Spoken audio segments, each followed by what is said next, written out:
ও মা, মা বল। বেগুন ইলিশ করো না, বহুদিন হলো খাই নাই। ধুর, গরমের মধ্যে ঝামেলা অনেক। কিসের ঝামেলা? তুমি তো করেছিলে একবার, আমি দেখেছি। তাহলে বল দেখি শুনি।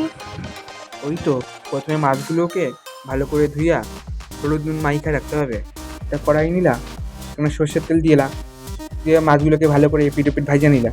ভাজা নেওয়ার পর তুমি মাছগুলোকে তুলে রাখলা। তোলার পর আবার বেগুনগুলো দিয়ে দিলে, কেটে রাখা বেগুনগুলো দিয়ে দিলে, সেগুলো ভাজা হয়ে গেলে আবার আলাদা প্লেটে তুমি তুলে। ওই তেলে কালো জিরা দিলা, এরপর টমেটো বাটা, হলুদ বাটা, সাদা জিরে বাটা দিয়ে ভালো করে কষিয়ে নিলে ভালো করে। এরপর একটু জল দিয়ে দিলা, আর মাছ আর বেগুনগুলো দিয়ে দিলা, হয়ে গেল। তাহলে গোলমরিচ বাটাটা কে দেবে? ও হ্যাঁ, গোলমরিচ বাটা দিতে হবে না, ভুলেই গেছিলাম। হ্যাঁ, ওইটা দিয়ে দিলেই হয়ে যাবে। আর মাছগুলোকে হালকা ভাজতে হবে, বেশি ভাজলে কিন্তু ভালো লাগবে না।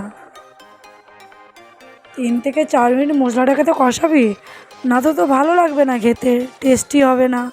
মশলাটা যখন থেকে তেলটা যখন ছেড়ে যাবে, তখনই মশলাটার মধ্যে জল দিতে হবে। যাই হোক, পুরো তো ভুল বলিনি, কিছু তো ঠিক বলেছি। যাও মা, বানিয়ে নিয়ে এসো না, আমার একটুখানি খুব খেতে ইচ্ছে করছে। আর কেমন শিখেছি বললে না? বাহ, ভালো শিখেছিস তো। দাঁড়া, বানাচ্ছি, দাঁড়া। ও মা, হলো নাকি? খিদে পেয়েছে তো।